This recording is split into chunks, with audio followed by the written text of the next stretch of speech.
Here's a pretty hilarious story. So we talked about Trump scamming his supporters. So this article reads, Donor sues pro-Trump group over failure to prove voter fraud. Quote, empty promises.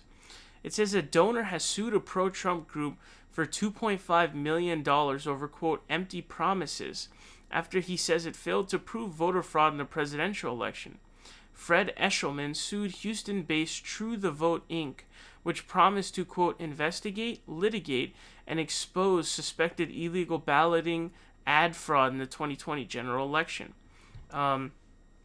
Eshelman, founder of Eshelman Ventures LLC, claimed that he, quote, regularly and repeatedly asked for updates on the initiative, but was met with, quote, vague responses, platitudes, and empty promises.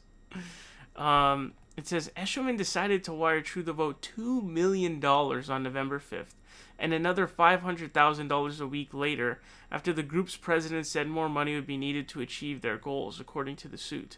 He asked for his money to be returned after the group failed to provide reports on his progress, saying it became obvious the group would not be able to execute its plan.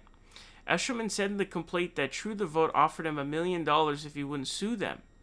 So, this is True the Vote is the group that's being sued. Now, I don't know, I don't think this is Trump himself.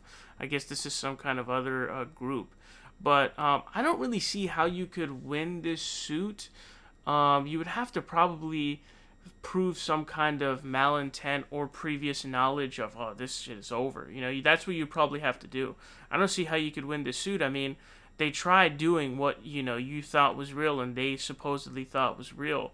So I think the only way that this Eshelman guy who donated $2.5 million to this group, you are an idiot, dude. I hope he doesn't win, because I prefer these people getting scammed. Like, I want these idiots who are donating their money to get scammed so that they can hopefully learn a lesson of not being complete morons. So, the legal system doesn't come in and save them. Especially because I don't really think this is, quote, scam, in terms of, like, you shelling out your money. Obviously, the person doing it, like Trump doing it, I think is a scam, because obviously he knows he lost. But I don't know if this True the Vote organization really knew or genuinely believed that he had lost or not. So if they kind of set out their intent of, okay, this is what we're going to uncover, this is what we think happened, as long as there's no, like, back messaging proving that, okay, like, yeah, we're scamming these fuckers, we know this election is over. They believed it, you donated to this cause that you believe in. I don't really see how you got scammed. I mean, they filed the lawsuits, right? I mean, obviously what they said existed wasn't true, but, everybody was saying, everyone in the Republican Party was saying it was true. True the Vote believed it was true.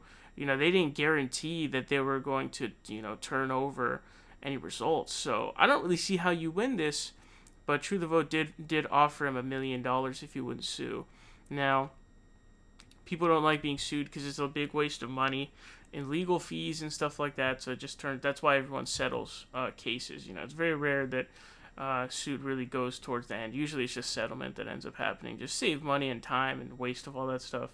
But I think a lot of Trump people are going to be getting scammed here. I don't know if this group is going to be like a scammer per se, because they might have genuinely believed it. Where Trump right now is scamming his fans for money for potential future legal fees, as well as maybe a 2024 presidential run. So he's definitely scamming them. I don't know if True the Vote as a group is scamming them. The only way he could probably prove that is if they were to investigate and do a search of, like, their emails and stuff like that. That would probably be the only way I could see this happening. But you remember Steve Bannon, I think, got arrested on charges of fraud as well with some of the money usage of, what was that, like the Build the Wall campaign or something. So, they're getting scammed by some pretty big league scammers. But I don't know what's going to happen here. It's interesting.